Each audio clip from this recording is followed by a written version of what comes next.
Hi everyone, welcome to J R tutorials. I am your friend Rahul Jaiswal. तो दोस्तों कैसे हो आप सभी लोग? उम्मीद करता हूँ आप लोग अच्छे होंगे और आपकी स्टडीज भी बेहतरीन तरीके से चल रही होगी। तो दोस्तों जैसा कि आप जानते हैं कि हमने आप सभी के लिए न्यू बैच चालू किया है जिसमें हम आपको दोबारा से साइंस और मैथ्स पढ़ा रहे हैं। ऑलरेडी सब कुछ पढ़ा के रखा हुआ है हमारे पुराने बैच के अंदर, तो उसके सारे वीडियोस प्रेजेंट है, चाहे पूरा साइंस सब्जेक्ट हो, पूरा मैथ्स सब्जेक्ट हो, एसएसटी सब्जेक्ट हो, हर एक चीज के वीडियोस आपको लेक्चर बाय लेक्चर मिल जाएंगे। तो आप उसको भी देखो, पढ़ाई करते रहो, और जो न्यू तरीके से न्यू बैच के साथ पढ़ना है हमारे साथ तो यहां से पढ़ सकते हो। ठीक है, तो चलिए वीडियो की शुरुआत करते हैं। जैसे कि आप जानते हैं कि 7th स्टैंडर्ड के साइंस का हमारा चैप्टर नंबर 6 चल रहा था जिसका नाम क्या है, मेजरमेंट ऑफ फिजिकल क्वांटिटीज।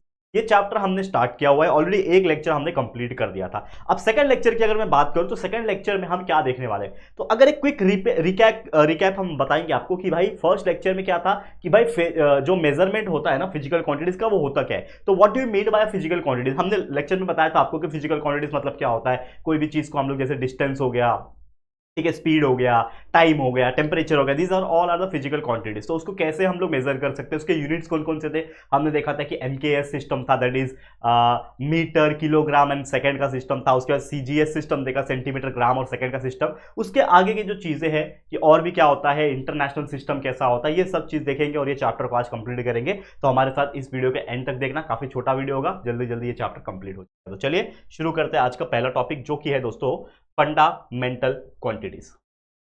चलो, तो सबसे पहला आज का टॉपिक है fundamental quantities. What do you mean by fundamental quantities, क्या होता है। देखो, फंडामेंटल क्वांटिटीज की बात करें तो ये बहुत ज्यादा इजी हो जाता है कि कोई भी फिजिकल क्वांटिटीज को हम ले और उसके हेल्प से कोई भी चीज को मेजरमेंट करें। अब जैसे फॉर एग्जांपल मुझे आप लोग को बताना है कि यहां से लेके, मतलब जहां पे मैं रहता हूं वहां से लेके मेरा जो रेलवे स्टेशन है वो कितना दूर है, तो मैं क्या बोलूंगा कि इट इज अप्रोक्सीमेटली 4 किलोमीटर।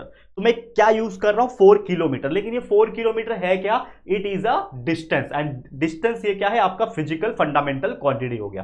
तो ऐसे डिस्टेंस हो गया, टेम्परेचर हो गया, उसके बाद उसका स्पीड हो गया, ये सभी चीज को फंडामेंटल क्वांटिटीज के तौर पर मेजर करते हैं। और उन सभी को मेजर करने के लिए क्या चाहिए होता है, एक यूनिट चाहिए होता है। तो जनरल तौर पर जो हमने अभी अभी देखा, इसके पहले क्या डिस्कस किया कि भाई एमकेएस भी यूनिट है, सीजीएस भी यूनिट है। तो there was a lot of confusion among the viewers and among the people कि भाई यूनिट ले कौन सा, कि एमकेएस मीटर किलोग्राम सेकंड वाला यूनिट ले ले या फिर सीजीएस ले ले सेंटीमीटर ग्राम वाला ले ले, सेकंड का कौन सा ले, टाइम का कौन सा ले। तो ये थोड़ा कंफ्यूजन था।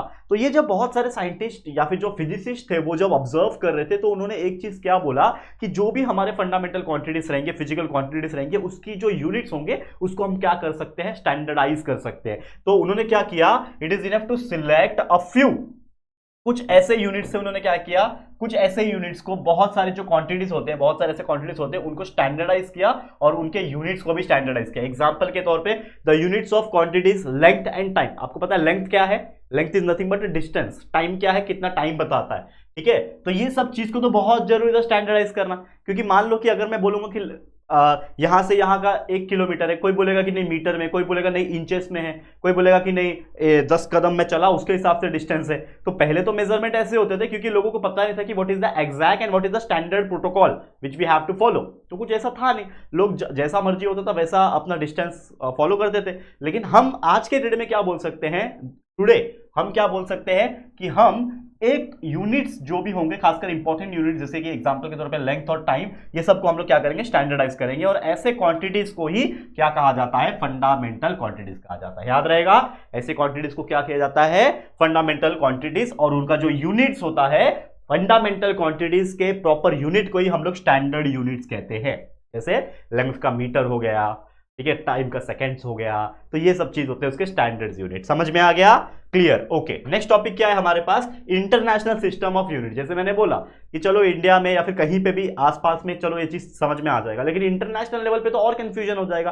तो in order to reduce that confusion and also to set a standard unit for all over the countries, ताकि मैं इंडिया से भी हो चाहे कोई दूसरे स्टेट का, दूसरे कंट्री का हो, वो सब एक कंक्लूजन पे पहुंचे और एक ही स्टैंडर्ड यूनिट पे पहुंचे।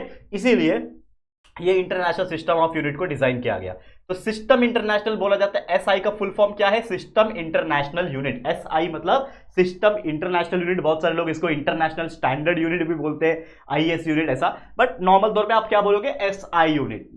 फुल फॉर्म लिखने की जरूरत नहीं है, एसआई यूनिट, बस आपको पता होना चाहिए जनरल नॉलेज के तौर पे एसआई का मतलब होता है सिस्टम इंटरनेशनल, एसआई यूनिट। तो एसआई यूनिट जो है it is currently used all over the world, यानी पूरे वर्ल्ड में यही यूनिट को मान्यता मिली हुई है और यही यूनिट को ही यूज किया जाता है। जैसे मैं बोलूंगा कि यहां से यहां का डिस्टेंस है 5 मीटर, तो अमेरिका में भी 5 मीटर ही होगा, मतलब स्टैंडर्डाइज यूनिट है, and it is also called as the metric system. तो जो हमने सीजीएस और एमकेएस पढ़ा था ना, तो उसमें जनरल तौर पे जो एमकेएस था वो मीटर यूज किया गया था, and that's why it is called as the metric system. तो हमेशा याद रखना एसआई सिस्टम यानी सिस्टम इंटरनेशनल यूनिट जो है उसको हम लोग एसआई यूनिट को मेट्रिक यूनिट या फिर मेट्रिक सिस्टम भी बोल सकते हैं। अब जैसे एग्जांपल के तौर पे यहाँ पे मेरे पास कुछ क्वांटिटी है, जैसे लेंथ है, मास है और टाइम है, तो लेंथ का यूनिट क्या हो जाएगा मीटर और उसका सिंबल हो जाएगा एम। वैसे मास का यूनिट हो जाएगा केजी, किलोग्राम, उसका यूनिट हो जाएगा केजी। टाइम का यूनिट हो जाएगा सेकेंड और उसका जो सिंबल है वो हो जाएगा एस। तो इस प्रकार से बहुत सारे होते हैं, इतने सारे फंडामेंटल फिजिकल क्वांटिटीज है कि आप इंटरनेट पे सर्च कर सकते हो, लेकिन आपका स्टैंडर्ड भी बहुत छोटा है, आप 7th स्टैंडर्ड में हो, क्या ही पूछेंगे। तो जो जितने भी चीजें आपके सिलेबस में दिए हुए हैं यही चीज आपको देखना है और कुछ नहीं, टेंशन की कोई बात नहीं। समझ में आ गया ये चीज? तो ये था आपके लिए पहला चीज। ओके, अब आगे बढ़ जाते हैं। अब यहाँ पे एक और ध्यान दो, वेरियस मेथड्स ऑफ मेजरमेंट। तो अर्लियर यानी पहले के जमाने में और कौन कौन से मेथड्स हुआ करते थे मेजरमेंट के? तो बहुत सारे चीज थे, तो उसमें से एक बहुत ज्यादा मेथड है बित्ता। अब बित्ता एक हिंदी वर्ड है, बित्ता देखा जाए तो it is a Hindi word जिसका मतलब होता है ये।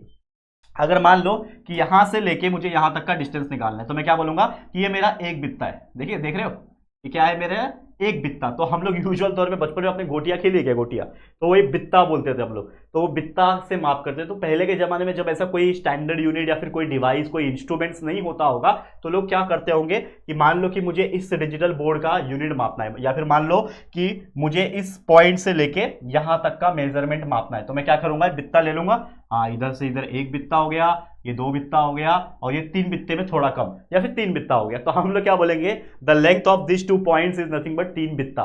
लेकिन ये कोई प्रॉपर यूनिट था क्या? भाई हर एक का इंसान का हाथ अलग अलग होता है, कोई छोटा बच्चा बित्ता नापेगा तो उसका तो छोटा होगा, कोई बड़ा ग्रेट खली जैसा जिसका हाथ रहेगा, बड़ा बड़ा हाथ रहेगा, उसका तो दो बित्ते में ही हो जाएगा काम। तो ये एक स्टैंडर्डाइज नहीं था, लेकिन फिर भी ये पहले के जमाने में लोग अलग अलग तौर पे फॉलो करते थे। समझ में आ गया? नेक्स्ट है स्केल। अब स्केल तो आप जानते हो, यहां पे भी हमारे पास स्केल था, ठीक है, नहीं होगा तो मैं बता देता हूं। यहाँ पे इसको बोलते हैं स्केल। तो ये होता है स्केल, समझ में आ रहा है दोस्तों? तो ये स्केल होता था, आज भी चल रहा है, एक टाइम था वो तब भी चल रहा था। तो स्केल्स अलग अलग तरीके से हो सकते हैं। नॉर्मल रिबन स्केल्स होते हैं, बड़े बड़े होते हैं, स्टील स्केल्स होते हैं, प्लास्टिक स्केल्स होते हैं। तो वो स्केल से भी आप कोई भी डिस्टेंस मेजर कर सकते हो। जैसे एग्जांपल के तौर पे यहाँ पे कोई पॉइंट था और यहाँ पे कोई पॉइंट था, तो यहाँ से लेके यहाँ तक के जो लाइन है उसका डिस्टेंस क्या हो जाएगा, दैट इज हम बोल सकते हैं कि ये हो जाएगा आपका 16 सेंटीमीटर का। तो यहाँ से यहाँ तक का पॉइंट हम लोग इजीली मेजर कर सके with the help of scale. तो इस प्रकार से स्केल के हेल्प से मापा जाता था। फिर होता है ग्लास। अब आपको पता है कि कोई भी ग्लास होता है, कोई लिक्विड है, मान लो कि मेरे पास ग्लास है। आज के डेट में भी आप देखोगे तो दूध वाला भैया जो होता है ना, वो आता है हमारे घर में दूध देने के लिए। मेरे घर की बात कर रहा हूँ, आपके घर में भी आता रहेगा तो अच्छी बात है। तो बहुत सारे दूध वाले क्या करते हैं, उनके पास एक मेजरिंग ग्लास होता है, पर वो कांच का नहीं होता। ग्लास इन द सेंस वो शेप वैसा होता है, ऐसा नहीं बोल रहा कि सिर्फ ग्लास, कोई भी कंटेनर हो सकता है इस शेप का, सिलेंड्रिकल शेप का एक कंटेनर होता है, और उसके ऊपर एक क्या लगा रहता है, ऐसा हैंडल लगा होता है। तो वो क्या करता है, अपना उसको ऊपर से पकड़ता है और वो उस कंटेनर के अंदर जिसमें दूध रखा हुआ है उसमें डुबाता है, निकालता है और हमारे टोप में डालता है, ऐसा करके। ठीक है, तो कैसे पता चला कितना लीटर दिया? तो हो सकता है ये हाफ लीटर का हो, यानी 500 ml का हो। तो 500 ml का है तो उसको 2 बार डालेगा तो 1 लीटर आ जाएगा। तो मान लो हमारे घर में 1 लीटर दूध आता है, तो 1 लीटर दूध जो है वो 2 बार डाल के करेगा। किसी को आधा लीटर देना है तो आधा दे सकता है, किसी को 4 लीटर देना है तो 8 बार डालेगा। तो ऐसा, तो पहले के जमाने में ऐसे ग्लासेस वगैरह भी यूज होते थे। फिर बैलेंस तो आज भी यूज होता है, लेकिन बहुत कम हो गया। बैलेंस का मतलब होता है तराजू। अब तराजू क्या होता है, मेनली ऐसे पहले होते थे प्रकार से, ठीक है, यहां पे एक पैन लगा होता था और यहां पे एक पैन मतलब क्या, तवे जैसा कुछ शेप लगा रहता था। समझ में आ रहा है? ऐसा कुछ शेप था। इसमें एक तरफ फल फूल रखते थे, एक तरफ वेट रखते थे। तो जो बैलेंस करेगा उसको हम लोग इसीलिए नाम क्या रखा था, बैलेंस। ठीक है, तो 1 किलो रखना है तो 1 किलो का वजन रखा और 1 किलो का फ्रूट रखा, फिर ऐसा उसको उठा के चेक करते थे, हाँ दोनों बराबर है कि नहीं बराबर है, तो उसको बैलेंस बोलते थे। आज से 5-8-10 साल पहले तक ये चीजें यूज की जाती थी, लेकिन अब जो चीजें यूज करते हैं खासकर मेजरमेंट ऑफ वेट के लिए, वजन नापने के लिए अगर कोई चीज वेट किया जाता है, यूज किया जाता है, तो उसको बोला जाता है weighing machine, electronic weighing machine. तो सीधा आप उसके ऊपर खड़े हो जाओ, कोई भी चीज रख दो, वो सीधा रीडिंग बता देगा, हाँ इतना किलो है, पॉइंट में भी बता देगा। तो ऐसे बहुत सारी चीजें अनगिनत, मतलब अगर आप देखोगे तो ये लेंथ मापने के लिए काम आता था, ये भी लेंथ मापने के लिए काम आता था, ये वॉल्यूम नापने के लिए काम आता था, ये वेट मापने के लिए या फिर मास बोल लो जिसको बोलना है। तो ये ऐसे अलग अलग चीज जो है वो लेंथ, मास, ठीक है ना। इसके अलावा थर्मामीटर टेम्परेचर मापने के लिए काम आता था, मर्क्यूरी वाला।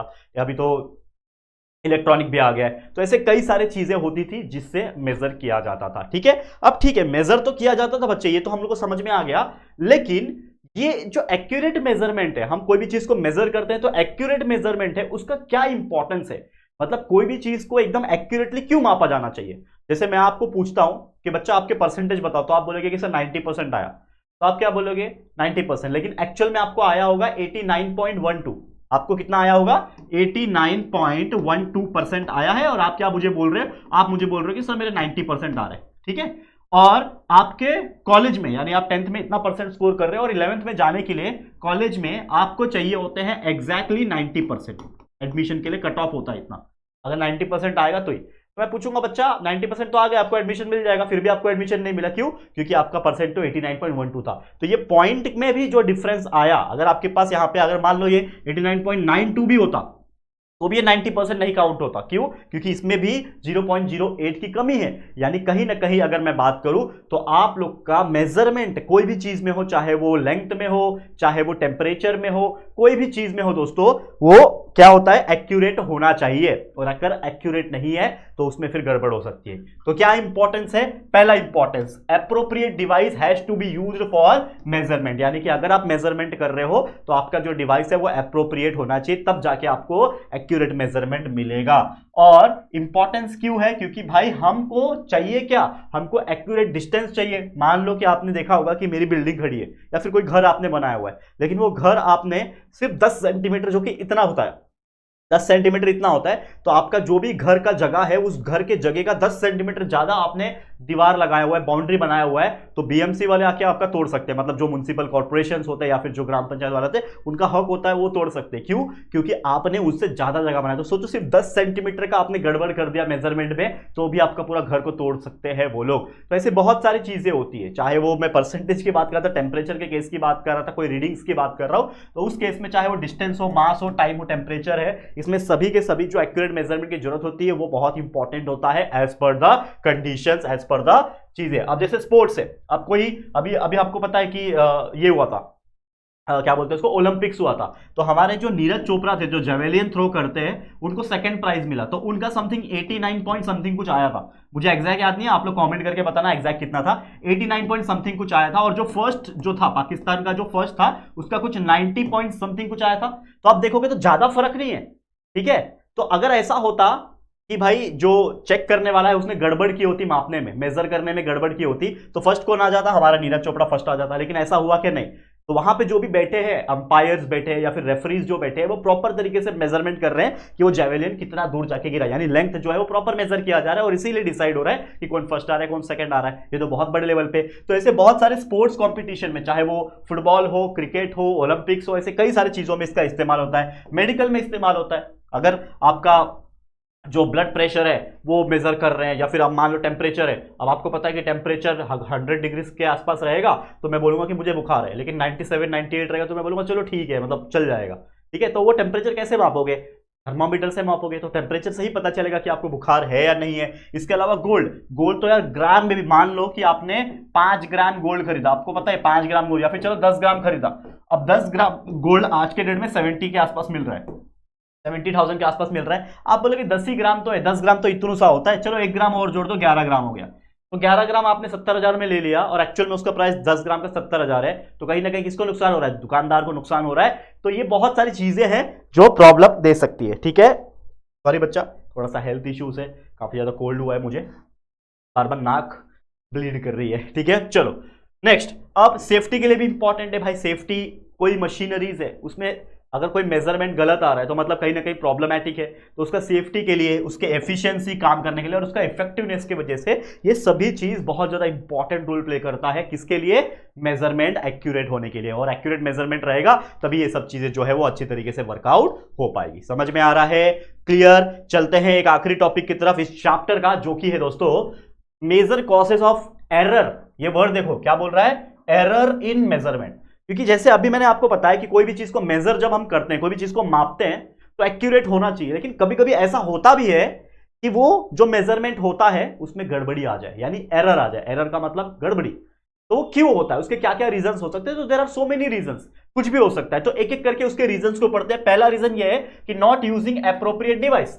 अब मान लो कि जैसे मैंने बताया कि मुझे इस पॉइंट से इस पॉइंट तक का डिस्टेंस निकालना है, तो मैं अगर एप्रोप्रिएट डिवाइस मतलब क्या, इसको यहां से मापने के लिए मुझे स्केल लेना पड़ेगा, स्केल से ही मेजर कर सकता हूं। लेकिन आप क्या ले रहे हो, आप बित्ता ले रहे हो, यहां से यहां से मैं बोलूंगा 2 बित्ता। तो आप अगर डिवाइस ही गलत लोगे, यानी आपको टेम्परेचर मेजर करना है और आप ले रहे हो स्केल थर्मामीटर के बदले, तो आंसर गलत आएगा, यानी रीडिंग गलत आएगा। तो वो मेजरमेंट के लिए प्रॉपर डिवाइस होना जरूरी है। Next, not using the device properly, यानी कि आप डिवाइस तो ले रहे हो लेकिन आपको यूज करने नहीं आ रहा है। जैसे फॉर एग्जांपल के तौर पे कि मुझे इसका मेजरमेंट निकालना है और मैंने ले लिया स्केल, और मैंने स्केल लेने के बाद मुझे क्या करना चाहिए, स्केल लेने के बाद मुझे इस पॉइंट को 0 पे रखना चाहिए और मेजर करना चाहिए कि ये 9 सेंटीमीटर। लेकिन जिसको नहीं मालूम है यूज करना, वो क्या करेगा, वो इधर से ले लेगा, समझ लो इधर से ले लिया और यूज कर लेगा, तो वो बोलेगा ये 13 सेंटीमीटर। लेकिन ये 13 सेंटीमीटर नहीं था, ये कितना था, ओनली 9 सेंटीमीटर था। तो कहीं ना कहीं अगर मुझे जो डिवाइस जिससे मेजरमेंट की जाती है, कोई भी मेजरमेट हो सकता है, चाहे वो थर्मामीटर हो चाहे कुछ भी हो, वो अगर वो यूज करने ही नहीं आता या फिर प्रॉपरली यूज नहीं कर रहा हूं, तो रीडिंग तो गलत आएगा ना। मैंने थर्मामीटर ले लिया, नर्स आ गई, डॉक्टर ने नर्स को बोला कि इसका टेम्परेचर चेक करो, देखो बुखार है कि नहीं। नर्स ने थर्मामीटर को ऐसा लगाना चाहिए था, उसने उल्टा लगा दिया। अब उल्टा लगाने के बाद वो चेक करिए और उसके बाद देखा, अरे सर कुछ नहीं है, नॉर्मल है सर, कुछ नहीं है। डॉक्टर बोलेगा अरे तेरे को बुखार नहीं है, जा दवाई भी नहीं दूंगा, या फिर ये दवाई ले ले, जा ठीक हो जाएगा। लेकिन 2-3 दिन के बाद आपका बुखार इतना बढ़ जाता है कि आपका बहुत टेंशन आ गया। तो गलती किसकी थी? नर्स की थी। क्यों करती थी? क्योंकि उसको उस डिवाइस को ठीक से यूज करना नहीं आता था। तो इस चीज में भी गलती हो सकती है। नेक्स्ट है क्वालिटी ऑफ डिवाइस। अब क्वालिटी ऑफ डिवाइस का मतलब क्या है कि मान लो कि ऐसा भी डिवाइस होता है जो थोड़ा पुराना हो जाता है, जंग लग जाता है, ठीक है ना, तो डिवाइस ही खराब हो गया, या फिर सस्ता वाला यूज किया हुआ है, बोलते ना चाइना का माल तो सस्ता वाला यूज किया है। मान लो थर्मामीटर लाया, खराब हो चुका है, या फिर मतलब बहुत पुराना है, या फिर चाइना वाला माल है, तो ठीक से रीडिंग नहीं दिखा रहा है, मेजरमेंट नहीं दिखा रहा है, तो इसके ऊपर भी डिपेंड करता है। नेक्स्ट है इम्प्रॉपर मेंटेनेंस। अब कोई भी चीज को मेंटेनेंस की जरूरत होती है, थर्मामीटर हो चाहे वो बैलेंस तराजू हो, अगर प्रॉपर मेंटेनेंस नहीं है, यानी टाइम टू टाइम मशीन को भी सर्विस देना पड़ता है। आप गाड़ी की सर्विसिंग कराते हो, वो भी मशीन है, तो हर चीज का एक टाइम टू टाइम पे आपको सर्विस देना पड़ता है, मेंटेनेंस करना पड़ता है, केयर करना पड़ता है, देखभाल करना होता है। वो नहीं है तो भी गलत रीडिंग दिखा सकता है। नेक्स्ट है इन्वायरमेंटल डिस्टर्बेंस। कभी कभी ऐसा भी होता है, मान लो आप तराजू पे कोई चीज को मेजर कर रहे हो, इधर 1 किलो रखा, इधर कुछ रखा, और बहुत तेज से हवा चल रही है, तो हो सकता है तेजी हवा के कारण वो जहां पे आपका वेट रखा हुआ है वो थोड़ा सा ज्यादा भारी हो, ठीक है, तो हो सकता है जिसके वजह से आपको चीजें कम मिल जाए या फिर ज्यादा मिल जाए, तो ये डिस्टर्बेंस हो सकते हैं। तो बहुत सारी ऐसी चीजें होती है फैक्टर्स की। अगर मैं बात करूं तो there are so many other factors also, जिसके वजह से जो एरर्स है, यानी जो रुकावटें हैं, जो मिस्टेक्स है, वो मेजरमेंट के टाइम हो सकती है, जिससे आपका एक्यूरेट मेजरमेंट आपको नहीं मिलेगा। समझ में आ गया? क्लियर है? तो उम्मीद करता हूं कि ये टॉपिक भी आपको बहुत अच्छी तरीके से समझ में आ गया होगा। तो इसी के साथ सारे टॉपिक्स कंप्लीट होते हैं और इसी के साथ ये चैप्टर भी जो है हमारा होता है कंप्लीट। ठीक है, तो आज के लिए इतना ही, और भी आने वाले दिनों में हम चैप्टर्स कंटिन्यूस लाते रहेंगे। आप लोग बस बने रहना, हमारे साथ प्यार देते रहना। आज के लिए इतना ही। ये वीडियो आपको कैसा लगा, ये चैप्टर आपको कैसा लगा, जरूर से कमेंट करके बताना। वीडियो पसंद आया है तो प्लीज वीडियो को लाइक कर देना, शेयर कर देना अपने दोस्तों के साथ, और अगर पहली बार आए हो चैनल पर, अभी तक चैनल को सब्सक्राइब नहीं किया है, तो फटाफट से हमारे चैनल को सब्सक्राइब करके बेल आइकन को भी प्रेस कर देना। ठीक है दोस्तों, तो चलो फिर जल्दी मिलेंगे एक और नई वीडियो में। तब तक के लिए thank you and good bye.